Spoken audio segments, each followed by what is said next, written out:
Good afternoon, Eric the Racket Scientist here, and today I have something else for you, a little different, but still cool. So you might notice that this racket does not look like most rackets. In fact, notably, the head is much smaller than a standard badminton racket. And if you have been around, then you might know that this is a sweet spot training racket. What that means is that the smaller head just makes it harder to hit the sweet spot, and so you'll have a much better idea of whether or not you're hitting in the sweet spot of a normal racket, and this will kind of force you to have better discipline in hitting the sweet spot of your racket when you play. And there are a couple of versions of these. You can get cheap ones that I know there's trending right now. There's cheap ones that you can get that are just single color, solid, like either black, green, pink, whatever. But I found this one that was actually manufactured by a relatively well-known company, and that company is, if you recognize this logo, this is Jnice, which is just spelled literally J, the letter J, and then nice, like this is a pretty nice racket, and that's what it's spelled. And you may or may not know that Jnice is a brand, kind of a newer brand that's been getting traction, manufactured and designed in Taiwan.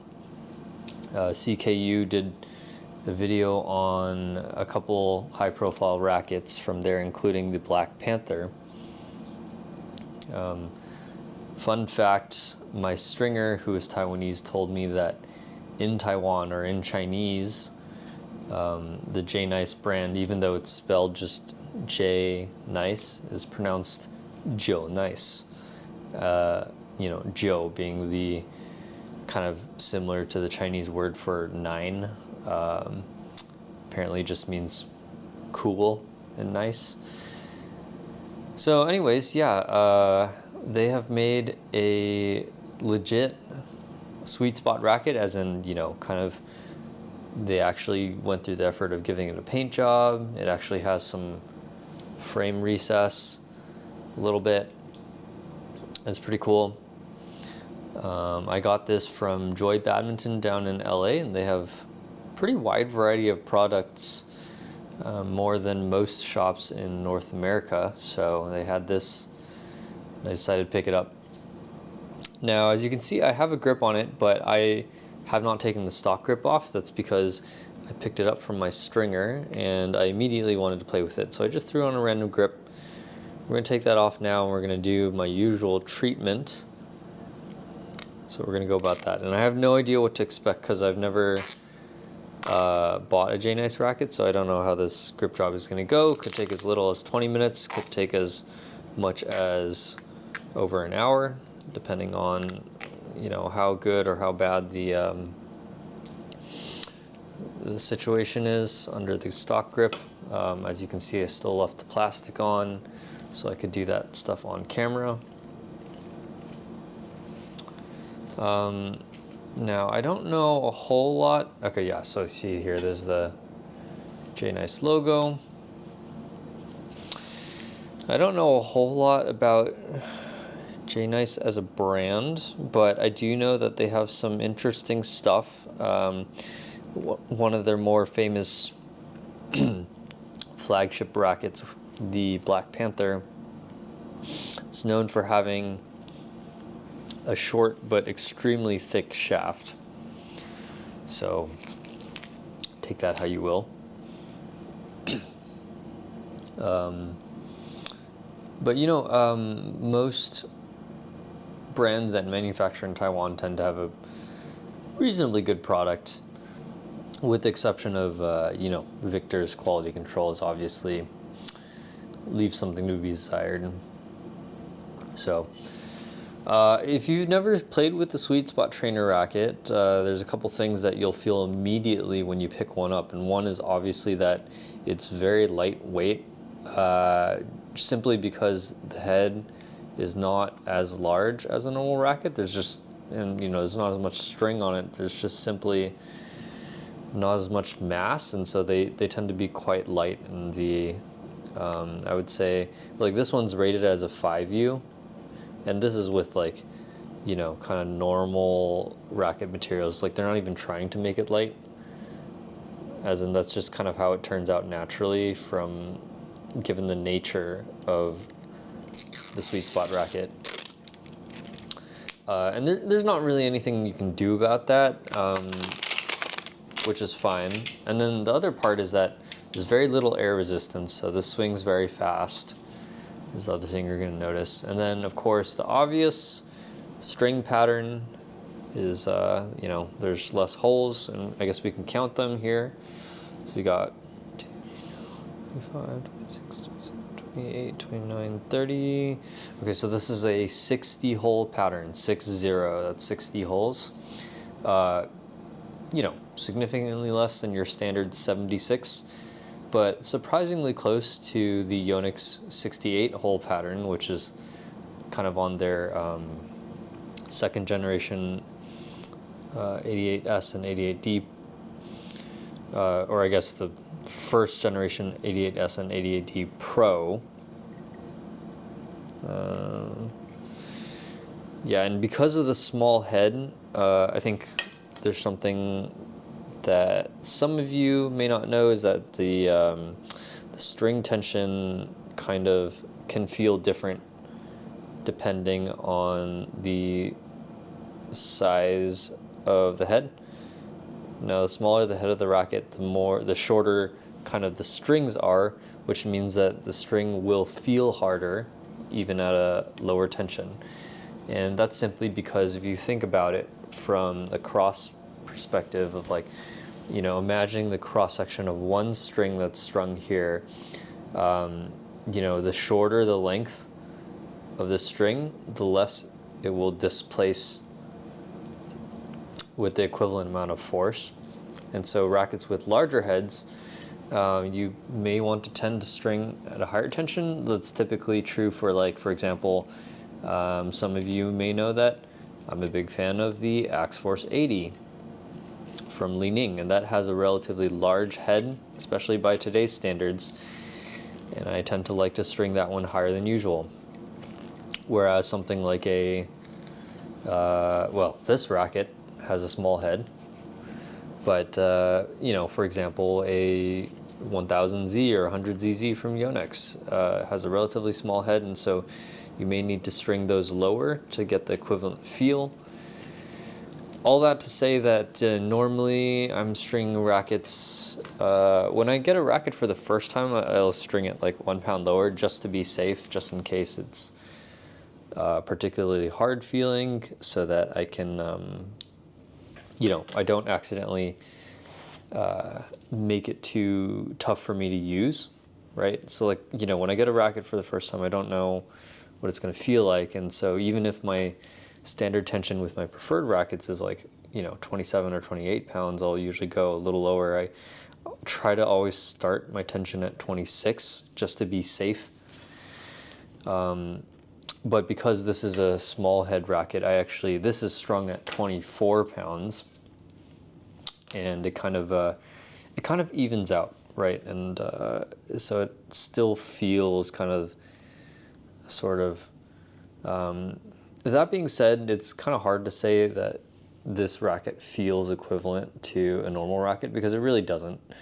That really small head has a certain feeling, like the contact time is so low that it doesn't really feel like a normal racket. Now, I'll be the first to admit that this is definitely not for everyone.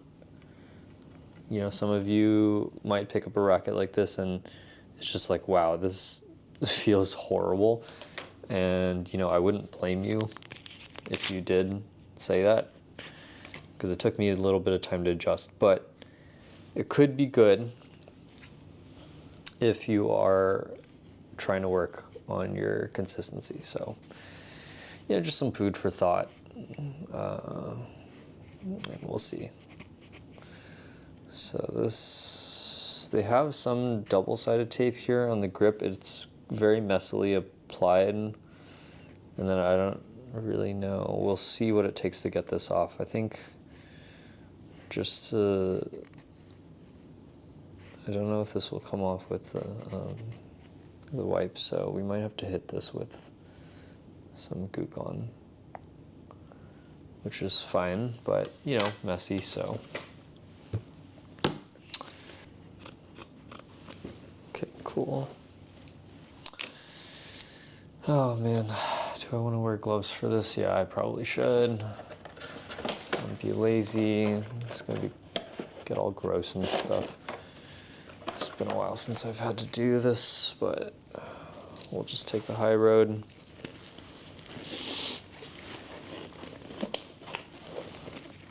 All right.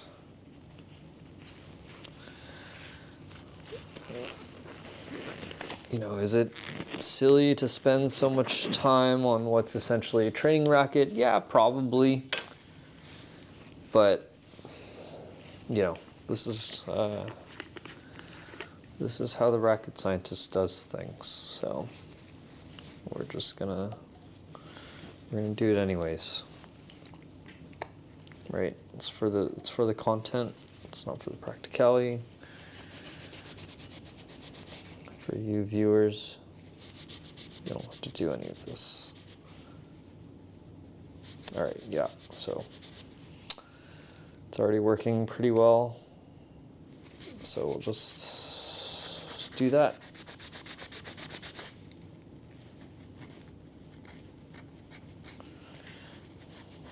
Wow, that might be the fastest I've seen Goo Gone work on a tape that's actually already peeling off.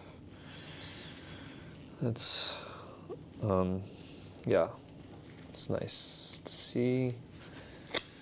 So we'll just kind of maybe let it soak everywhere first. Yeah, so I might end up doing a hitting video with this just because I'm sure some people are curious as to like what it's gonna actually be like when you get it on the court. But, you know, just to talk a little bit about that now is that, like I said, it's very light swing weight, so, you know, it's gonna swing very fast, and you're gonna notice that you can't really load any momentum with this racket. And it's really not very rewarding to try and hit hard with it, which is a good thing, because I think a lot of male players, when they're still learning, they kind of develop this bad habit of like trying to hit too hard, right? Like a lot of the male beginners that I teach, they're just like, oh, you know, I need to hit it hard, I need to swing fast, I need to, you know, smash hard or whatever, and then they have very low accuracy or precision. When in reality, all you need to do is just kind of swing slower and like focus on hitting in the middle, getting your consistency down, right? Because that takes a long time to get.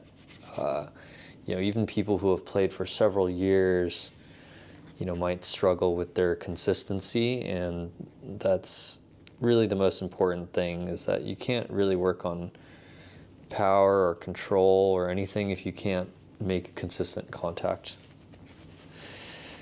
And even for me, there were several points in my career where I had to go back and kind of work on that. You know, and I will include that in my lesson material too, for my like tutorials, like how to do that. But if you're wondering how do I build consistency, yeah, a racket like this will help, but really the main thing is working on your like grip technique, holding the racket correctly, and holding it, more importantly, holding it like loosely. The biggest issue that causes consistency issues and mishitting for people is when they hold the racket in a way that doesn't let them adjust their stroke, and as a result,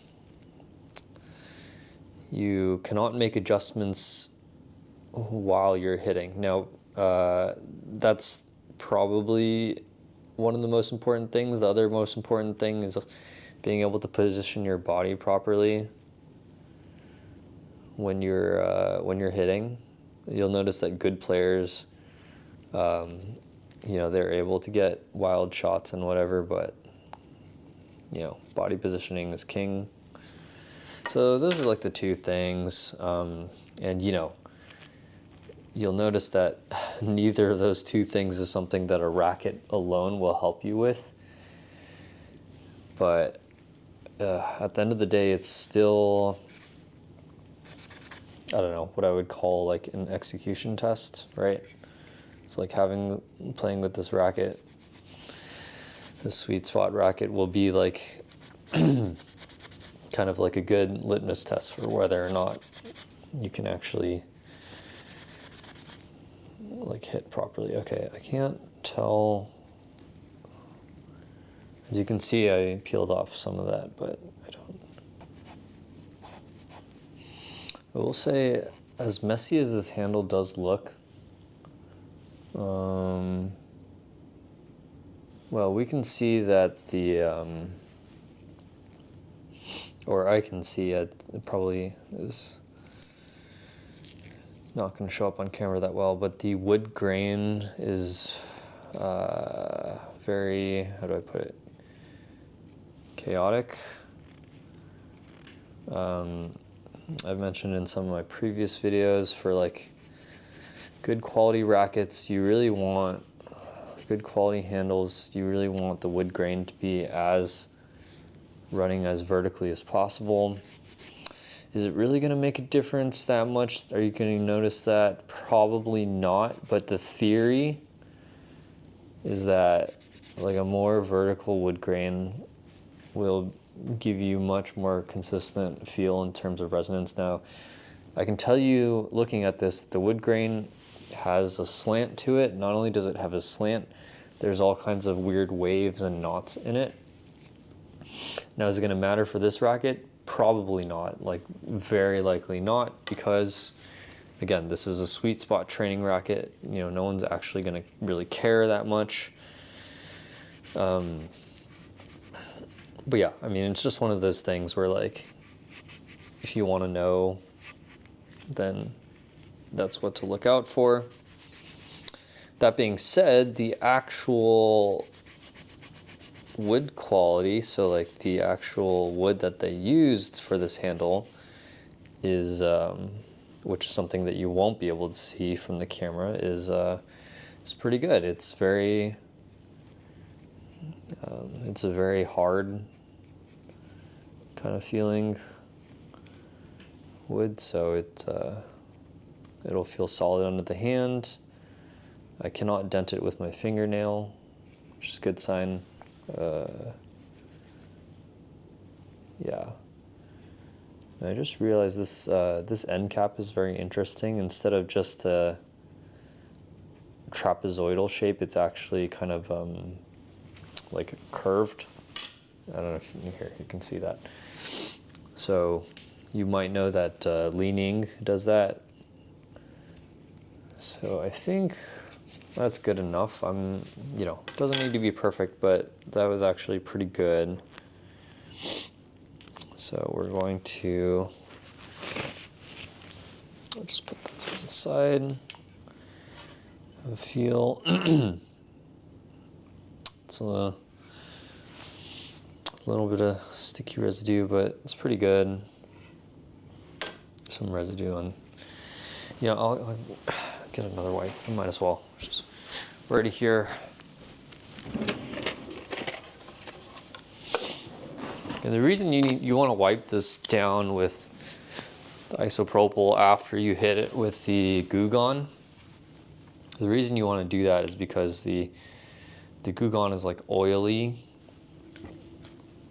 and it's persistent, like it'll stay.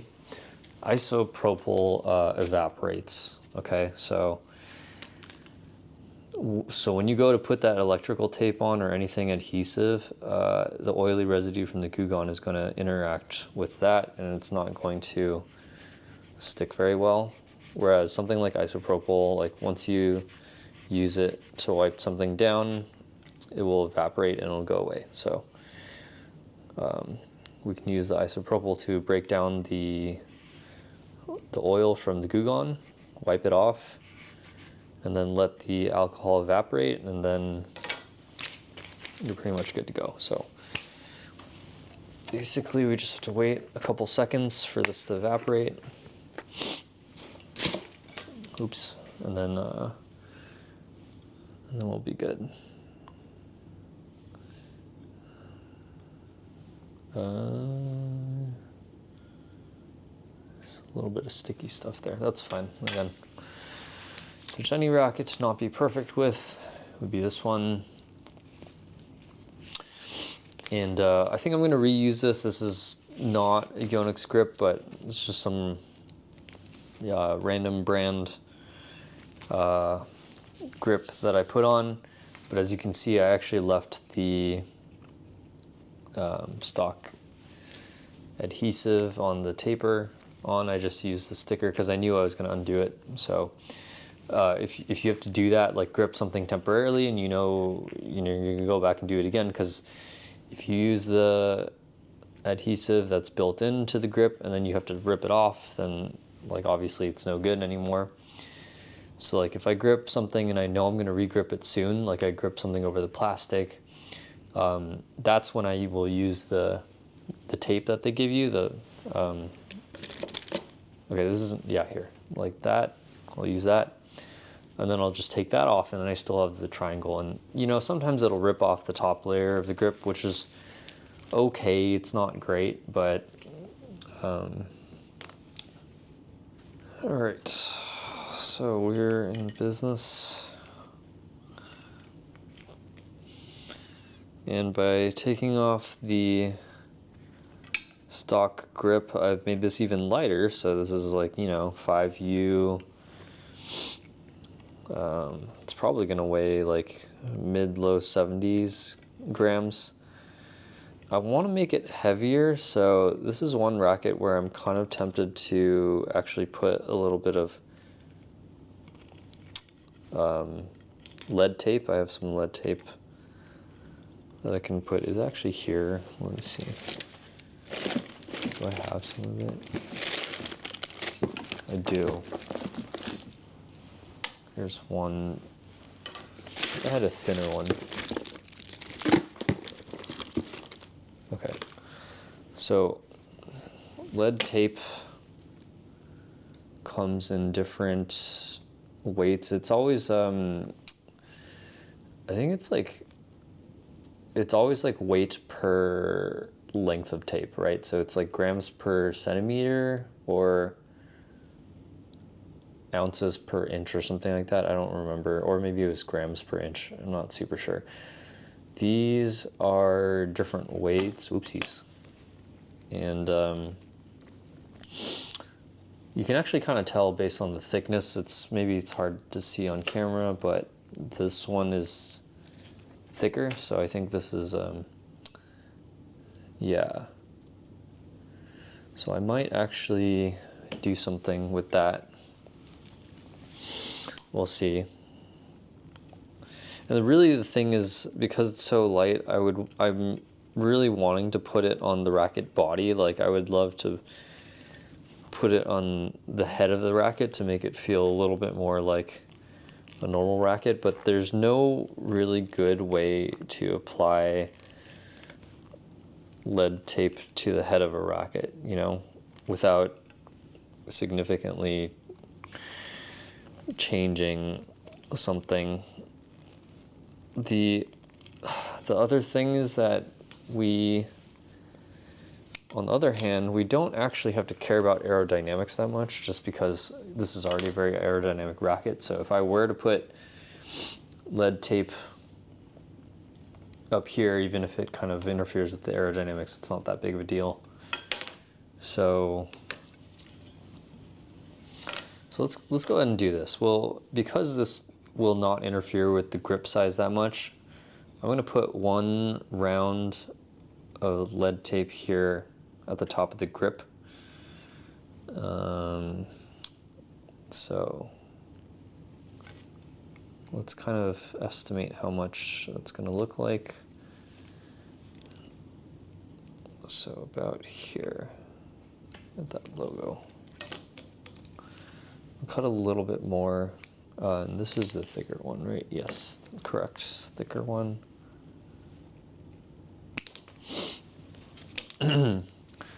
Now again, this is surprisingly heavy, so in order to add or subtract 1 gram of weight from your racket, sometimes you only need this much. So actually this bit is going to add quite a bit of weight. And if it's too much, I'm actually going to go and take some of it off. But let's just apply this for now, just because I know it's going to be so much lighter. Not that easy to get perfect. And this feels a lot closer to a 4U racket now. Okay, and then like I said, I'm going to go and measure it, but you see what that looks like. And I think for good measure, maybe should we wrap over it? Yeah, maybe that's a good idea. Yeah, you know, this might even be too much, so if it is, then we will, then I'll come back and I'll take some of it off. Right, it doesn't look like a lot, but like I said, you know, that little bit was enough to add a few grams, so if I'm adding this much, then it's quite possibly too much. Okay, so I'm going to put this grip on, and I'm not going to seal it. We'll put it on the scale, and then we'll see how much this actually weighs, and what I'm aiming for is mid to high 80s. Okay, so I think anywhere between, or even low 80s I think is fine, as long as it's above the 5U.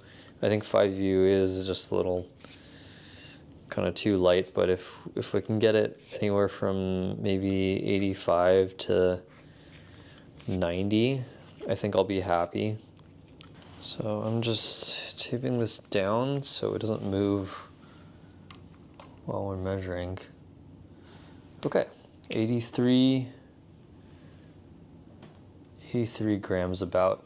And this is just a normal kitchen scale. The nice things about kitchen scales is that they do decimals on the weighing, so kind of it gives you a more accurate measurement. So that's pretty close to what I want, actually. I think I'm actually satisfied with that, because I think I want to try to add a little more head weight. So I can add a couple grams doing that. So here we go. Cool. This grip's good. Now, here is the debate, right? We have a little bit. We can try to put it on the tip of the racket. I think that will be more satisfying. But another place that could actually be good is kind of here at the base of the, the head, the T-joint. So I think I'll try to put a little bit in both places and we'll see how that goes. Okay, so I just have that there. That's good. And we'll do that on the other side as well, because the you know, the edge of the racket is very curved. So for something like the lead tape that doesn't necessarily want to bend that easily, it's pliable, but it's pretty thick, so it doesn't really want to bend.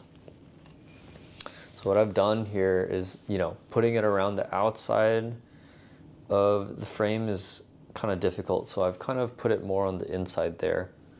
And that should not interfere with stringing or anything. Okay, so we're getting a little bit closer. Let's just check how much that weighs. Maybe that gave us another gram or so, or two. Okay, so we're at 84. Can maybe afford to do a tiny bit more. So putting it on the T joint, the shaft here, should be much easier. So let's go ahead and cut maybe just a tiny strip, another tiny strip that's the exact same size. And so if we're putting the same weight as here on here, then that probably brings us to 86 grams, which I think is about good. I think that's about what I would want it to be at.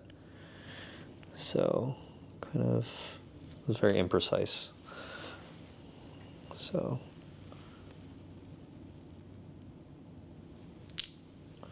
let's just kind of eyeball it. This whole thing is a very imprecise art, but I think it's pretty good. It's pretty close. Okay. And so here, again, if we're going to try to not disrupt the aerodynamics, then I probably want to put them here. But so this is a situation where kind of wrapping it around the T-joint might actually work better. So maybe we want to do that. Let's try to do that. I might make it more balanced rather than vertical. But there's no right answers here. It's already jank enough that adding extra weight to a racket, you know, in general, very cursed. So,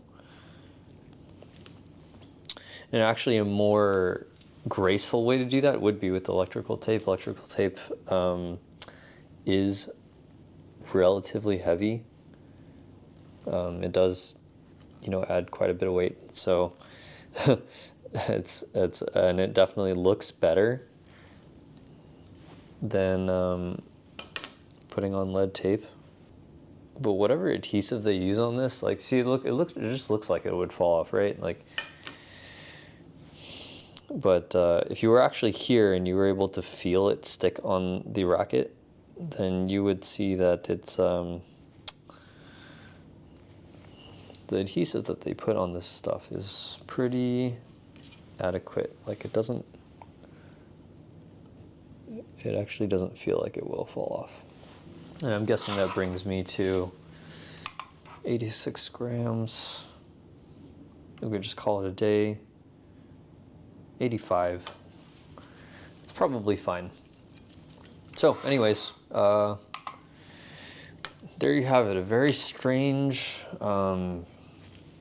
video for you today, but I'm gonna go ahead and play with this, and then we'll talk about it in a review. And you know, if I really hate how this feels, so you know, just for context, like, I would never do this to like a top tier racket. Okay, I would never put the weighted tape on a Yonex racket or something, or and if I did, I would only ever put it on the grip.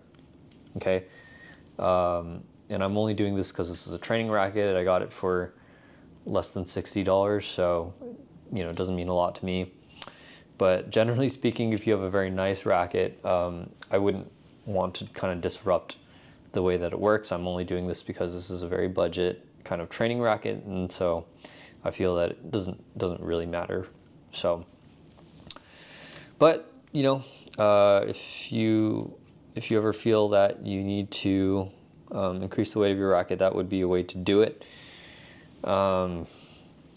You know, the reason I put it on the different parts of the racket is to try to keep it more balanced. If you want to make the racket heavier without kind of changing the balance that much, I would say around the cone, top of the grip, or maybe top of the cone is probably the best place to do it.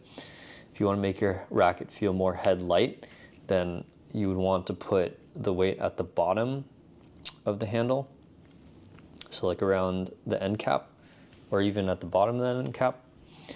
If you want to make your racket feel more head heavy, but not really affect the hitting feeling, then the T-joint is probably where you're wanting to go. So this will give you more shaft flex, but it won't change the behavior of the head. And if you like the feeling of like whipping and like the feeling of like the head kind of wrapping around the shuttle, that's where you would want to put the weight at the tip of the head. And that is kind of the gimmick of the Astrox rackets when they first came out, the whole, vortex generator system. It just means that they load the weight more towards the ends of the racket, so the racket kind of flexes easier. But yeah, so if you're gonna play with that, just use a cheap racket. If you're using a high-tier racket, don't fool yourself into thinking that you know better than the manufacturers, especially Yonex has spent so much time designing their rackets. So I would only do this with budget rackets. Anyways, so thanks for joining me today, and I'm excited to go and hit the courts with this one. Yeah, see you in the next video.